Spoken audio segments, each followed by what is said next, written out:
aujourd'hui, gros apport. On va voir ensemble 5 changements de style de vie pour améliorer votre humeur et votre santé.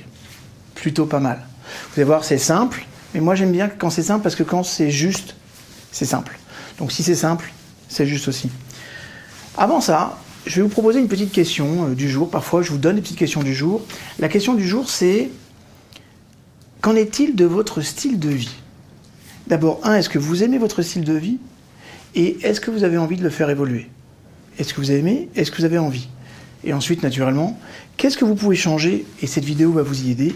Qu'est-ce que vous pouvez changer dans votre style de vie pour passer tout de suite à un niveau supérieur? Intéressant comme question, non? Ok.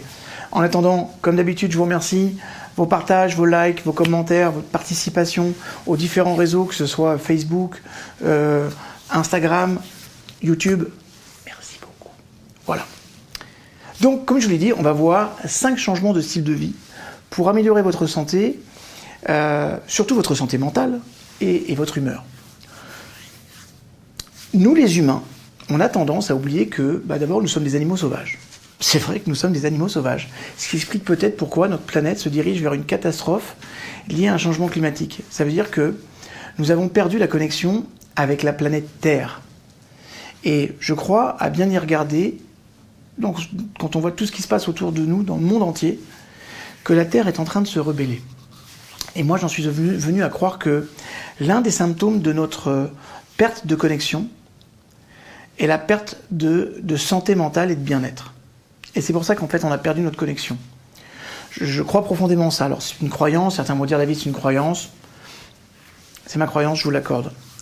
Ce que je sais aussi, c'est que le changement de mode de vie ne consiste pas simplement à prévenir ou à traiter les maladies, mais c'est à renouer avec la planète Terre, à manger, à boire, à bouger, à dormir, se connecter aux autres, et se connecter aux autres comme le ferait Mère Nature. Okay ? En tout cas, comme notre Terre l'a voulu. Ça, c'est important. Quand une personne elle est diagnostiquée avec un trouble de santé mentale, par exemple tel que la dépression ou l'anxiété, les traitements de première ligne vont comprendre quoi? Généralement, des thérapies psychologiques et puis des médicaments. Ce qui n'est pas toujours discuté, ce sont les facteurs de changement de style de vie qui influencent notre santé mentale. C'est-à-dire que même les personnes qui ne souffrent pas de troubles mentaux peuvent chercher des moyens d'améliorer leur humeur, de réduire leur stress et de gérer leur santé mentale au quotidien. Et donc il peut s'avérer vraiment très utile, mes chouchous, d'apporter des changements positifs dans votre vie, dans sa vie. Bien que on ait tous des contraintes de temps, qu'on ait tous des limitations financières, bien que ça puisse affecter notre capacité d'effectuer certains changements, croyez-moi, nous avons tous la capacité d'apporter des petits changements significatifs qui vont faire vraiment la différence. Donc, je vais énumérer avec vous 5 changements de mode de vie pour vous aider à démarrer. Premièrement, améliorer votre alimentation et commencer à bouger. Les aliments complets tels que les légumes verts, les légumes à feuilles, les légumineuses, les céréales complètes, la viande rouge maigre pour ceux qui mangent de la viande et les fruits de mer fournissent vraiment des nutriments qui sont importants pour un fonctionnement optimal du cerveau. Et en fait, ces aliments contiennent du magnésium, des folates, du zinc et des acides gras essentiels. Tout ce qui est aussi aliments riches en polyphénols, les baies, le thé, le chocolat noir, le vin, certaines herbes, et ça joue également un rôle important dans le fonctionnement du cerveau. En termes d'exercice, mes chouchous, il y a plein de types d'activités physiques qui peuvent être potentiellement bénéfiques. Natation, jogging, musculation, peu importe le sport. Même le simple fait de faire bouger son corps en faisant une marche rapide, une marche nordique, ou en effectuant des tâches ménagères actives, c'est une démarche hyper positive.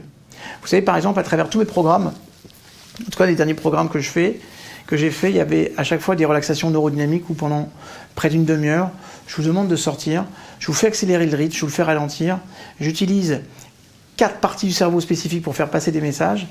Ça permet, en tout cas, quand on est actif et qu'on pense à quelque chose de positif, d'enrichir son mindset et de se protéger véritablement des pensées négatives. Donc c'est très important. Les activités aussi impliquent également une interaction sociale. Parce que, par exemple, plus je vais être en contact avec les autres, plus je suis obligé de m'adapter, plus je vais développer différentes formes d'intelligence, l'intelligence situationnelle, l'intelligence relationnelle, et plus en fait ça va faire travailler mon cerveau. Okay. Maintenant, une exposition à la nature peut aussi potentiellement accroître le bien-être mental. En tout cas, les directives générales en matière d'exercice physique recommandent de pratiquer au moins 30 minutes d'activité modérée la plupart des jours de la semaine. D'accord ? Donc, on va dire en substance que vous pouvez vous octroyer un jour sans activité, ce qui doit faire environ 150 minutes au total dans la semaine. C'est pas énorme. Mais même des courtes périodes d'activité peuvent entraîner une élévation immédiate de l'humeur. Donc, c'est très important. Deuxième chose, mes chouchous, réduisez vos vices. Bande de petits salopios, réduisez vos vices. En fait, on sait que la gestion des problèmes d'alcool ou de toxicomanie ou toute forme d'addiction, on sait que c'est une recommandation qui est évidente pour la santé. Maintenant, vous devez comprendre que les personnes qui ont des problèmes d'alcool ou de drogue ou autres, ils ont une probabilité plus élevée que la moyenne d'avoir des maladies mentales. Et on sait que leur état de santé est beaucoup plus mauvais. Il y a certaines recherches qui ont montré qu'une petite consommation d'alcool, en particulier du vin, ça peut avoir des effets bénéfiques sur la prévention, notamment de la dépression, et puis c'est un très très bon antioxydant. Donc c'est bon en tant qu'anti-inflammatoire. Il y a d'autres données récentes qui ont maintenant révélé qu'une consommation légère d'alcool n'a aucun effet bénéfique sur les fonctions cérébrales. D'accord ? Donc c'est bon pour la santé en règle générale, mais pas particulièrement pour les fonctions cérébrales. On sait aussi que par exemple l'arrêt du tabac, c'est également une étape extrêmement importante parce que les personnes qui sont dépendantes de nicotine sont constamment à la merci d'un cycle de sevrage. Et ça affecte profondément l'humeur. Il faudra peut-être autant de temps, okay, donc du temps pour s'attaquer aux premiers symptômes de l'arrêt de la nicotine. Mais croyez-moi, la chimie du cerveau s'adaptera avec le temps. Donc c'est important, même si c'est des périodes difficiles. Dites-moi si vous avez envie que je fasse une capsule sur comment le cerveau peut vous aider à arrêter de fumer. Et à ce moment-là, je vous en ferai une. D'accord ? Sachez aussi que cesser de fumer, c'est associé aussi à une meilleure humeur et à une réduction de l'anxiété. Donc plutôt pas mal. Troisième changement de style de vie, privilégier le repos et le sommeil. C'est-à-dire que les techniques d'hygiène du sommeil visent à améliorer la qualité du sommeil et justement à aider à traiter de l'insomnie. Ça veut dire quoi ? C'est-à-dire que ces outils consistent particulièrement à ajuster d'abord la consommation de caféine, à limiter l'exposition au lit, c'est-à-dire en régulant votre temps de sommeil et en ayant un temps limité pour dormir, et à s'assurer que vous voulez vous lever à une heure similaire le matin, tous les jours. Certaines personnes sont génétiquement programmées pour se lever le matin, en tout cas tôt, et puis d'autres sont génétiquement programmées pour se coucher tard. D'accord ?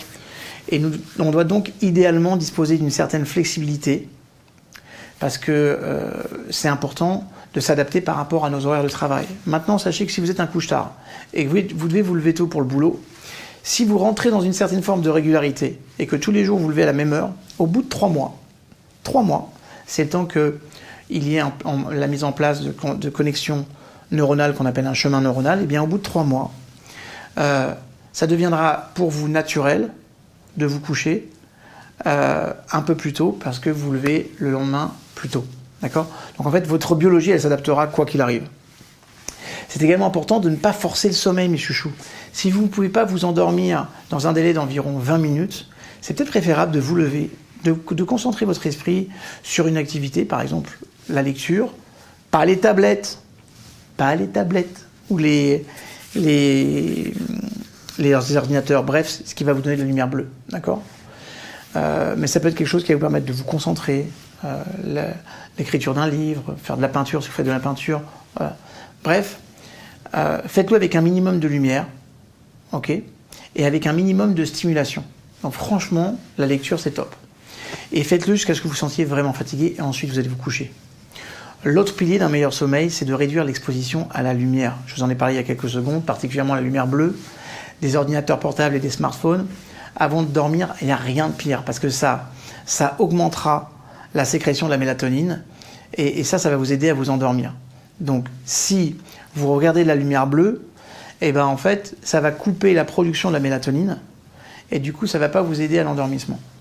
C'est aussi important de disposer de suffisamment de temps pour la relaxation et les activités de loisirs, parce que ça, c'est ça aussi qui va réguler votre stress. Les passe-temps peuvent également améliorer notre santé mentale, en particulier s'ils impliquent une activité physique. D'accord ? Mais par exemple, de longues balades en forêt, ce qu'on verra dans quelques instants, ça peut vraiment vous aider. Mais faire du sport, partager une activité extérieure, et puis simplement, par exemple, se poser et méditer. Ça peut être de la cohérence cardiaque que vous avez sur cette même chaîne, ok, ou n'importe quelle autre forme de méditation active. Ça peut être un peu de tai chi, ça peut être un peu de choses comme ça. Par exemple, j'ai un programme qui s'appelle Vaincre dépression et burn-out. Et dans Vaincre dépression et burn-out, je fais faire aux personnes qui suivent ce programme tous les jours 30 minutes d'exercices de type tai chi énergétique. Et ça rebooste, ça remonte toute votre énergie. Et du coup, vous avez beaucoup plus d'énergie disponible pour faire les choses. Le problème d'une personne qui est dépressive, par exemple, c'est qu'elle a du mal, elle a son énergie qui est au plus bas. Donc dès qu'on lui demande de faire un effort, c'est incommensurable. C'est pour ça que la plus grosse erreur, c'est de ne pas traiter ce problème d'énergie en priorité. Il faut augmenter le niveau d'énergie, mais pour ça, il faudrait que nos amis accompagnants se forment à des techniques de type énergétique, genre le tai chi, qigong, et encore certains types d'exercices en particulier. Mais en tout cas, si j'ai un super succès sur la dépression et le burn-out avec ce programme, Vaincre dépression et burn-out, eh bien, c'est justement en particulier parce que j'ai mis en place des techniques énergétiques. Alors après, il y a tout un travail sur les neurotransmetteurs, sur plein de choses. Il y a des techniques de relaxation et de méditation à l'intérieur. Mais vraiment, l'un des piliers, c'est le fait d'être en activité physique, de stimuler son système énergétique, parce que ça, en fait, c'est ce qui régule le mieux le stress. 4e point, prenez une dose de nature. C'est-à-dire que dès qu'il y a un peu de soleil, beaucoup d'entre nous, on est un peu plus heureux, d'accord ? C'est-à-dire qu'une exposition adéquate au soleil va contribuer à maintenir le niveau de sérotonine. C'est une substance chimique qui maintient l'humeur, justement, et il augmente également le niveau de vitamine D, qui a également un effet sur la santé mentale, et ça aide à réguler notre cycle veille-sommeil à des moments opportuns, des moments qui sont importants. Petite parenthèse pour les personnes qui habitent par exemple Paris, ou des endroits où, par exemple, j'étais normand, une grande partie du temps, le soleil n'accède pas obligatoirement comme il le faudrait à notre peau. Surtout, par exemple, en période d'hiver, nos amis parisiens, le temps de soleil est très limité, et la plupart du temps, on rentre au boulot, il fait à peine nuit, on sort du boulot, il fait déjà nuit. C'est-à-dire que votre exposition au soleil, zéro.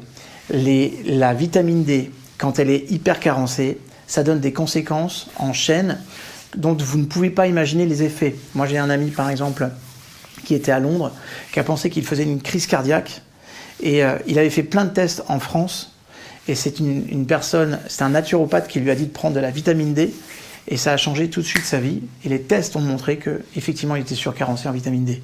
Donc ne croyez pas que la vitamine D, si on est en carence, ça craint pas. Ça peut craindre vraiment, et les effets sur la santé peuvent être tellement important, sauf que les symptômes du manque de vitamine D ne vous feront pas dire que c'est un manque de vitamine D. Vous pouvez avoir de la tachycardie, vous pouvez avoir des états dépressifs. Donc faites très attention à ça, parce que la vitamine D, c'est vraiment important que vous ne soyez pas en carence. Donc s'il le faut, prenez des compléments alimentaires, c'est très important. D'accord ? Il y a plein de bienfaits aussi à l'exposition au soleil. Il faut que je vous les mette en balance. Bon alors, naturellement, je vous demande de faire attention au risque de cancer de la peau si vous êtes dans des endroits hyper ensoleillés. Mais il faut tenir compte des recommandations qui sont relatives à l'exposition au soleil en fonction de l'heure de la journée, du moment dans l'année et surtout de la couleur de votre peau. Vous pouvez également envisager, par exemple, de limiter votre exposition aux toxines. Limitez votre exposition à tout ce qui est produits chimiques, à tout ce qui est polluants environnementaux. Et un des polluants dont on n'imagine pas la portée, c'est la pollution sonore. C'est-à-dire que de réduire l'utilisation de votre téléphone portable, de l'ordinateur, de la télévision, si ça vous semble excessif dans votre vie, réduisez-les de façon conséquente. Et au moins, écoutez-moi bien, 1 heure dans la journée, assurez-vous que vous puissiez être un peu dans le silence. Oui, dans le silence. Pas que la nuit, dans la journée. Ok ? 1 demi-heure minimum, 1 heure, c'est suffisant pour permettre à votre cerveau de ne pas être dans l'interprétation sonore immédiate et surtout d'être toujours en seuil de vigilance. Je vous explique. Si vous êtes en train de bosser, mais que par exemple vous avez la télé ici, vous pensez que vous bossez certes, et il y en a qui vont dire non mais moi si j'ai pas ce genre de choses, j'arrive pas à me concentrer. D'accord, mais vous devez comprendre qu'il y a une partie de votre cerveau qui écoute précisément ce qui est en train d'être dit, même si vous en rendez pas compte. C'est la raison pour laquelle parfois il y a une information qui est importante, vous dites ah, ok, ça veut bien dire que comme la plupart de vos téléphones mobiles, toutes vos conversations sont écoutées et tout ce que vous entendez, vous l'intégrez. D'accord ? Donc c'est très important de faire attention à ça parce que ça veut dire que votre seuil de vigilance dans votre cerveau, il est toujours au top. Et ça, en fait, c'est considéré pour le cerveau comme un indicateur de stress. Donc il y a la libération du cortisol qui va avec.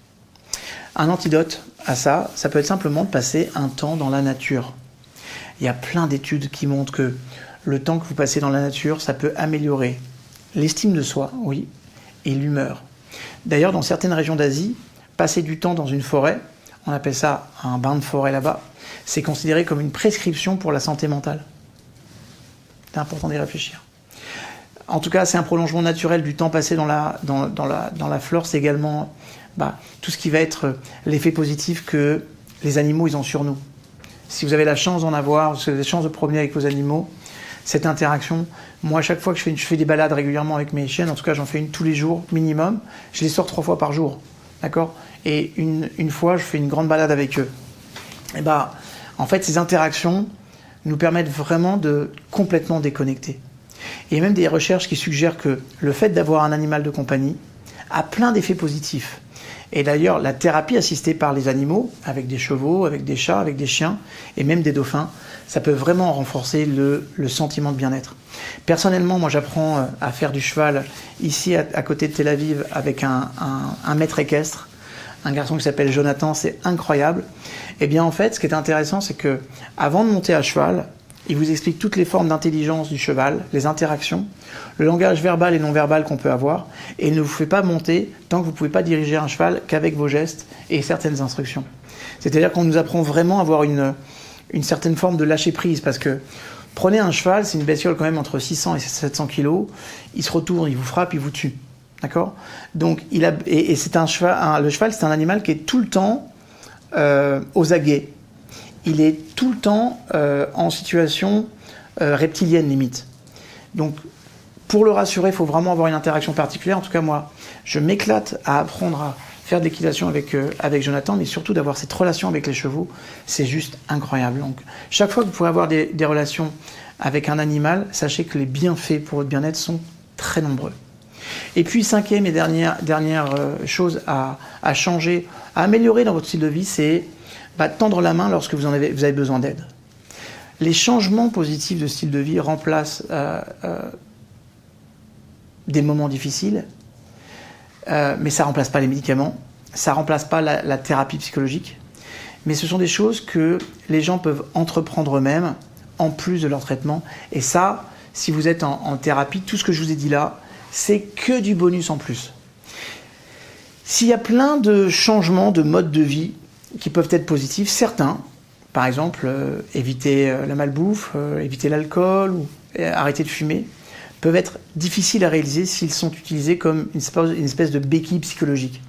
Donc ça peut être nécessaire de les traiter avec délicatesse et de leur apporter un soutien professionnel, mes chouchous, c'est très important. Des conseils stricts, encourageants, va favoriser l'abstinence. Ou alors un régime alimentaire ou un programme d'exercice physique exigeant, ça peut causer une souffrance supplémentaire. Et c'est ça qui peut provoquer un sentiment de culpabilité si vous ne pouvez pas répondre à ces attentes. Alors 1, allez-y doucement. 2, prenez un moment pour réfléchir à ce que vous ressentez mentalement après, par exemple, un repas complet nutritif, une bonne nuit de sommeil sans alcool, ou alors une promenade dans la nature avec un ami. Et vous verrez que tout ça là, mis bout à bout, si vous l'intégrez dans votre vie, ça va changer immédiatement votre humeur en règle générale, et pas que votre qualité et votre santé mentale. Franchement, ça vaut le coup. Je vous aime. Si vous avez aimé dites-le, partagez des commentaires sur ce que vous pensez de cette capsule et ce que ça a évoqué chez vous. Et puis surtout, s'il vous plaît, partagez, parce qu'il y a plein de gens autour de vous qui pourraient avoir besoin de mettre en place ces petits changements pour passer à un niveau supérieur. Facile, simple à mettre en œuvre, mais redoutablement efficace. À très bientôt.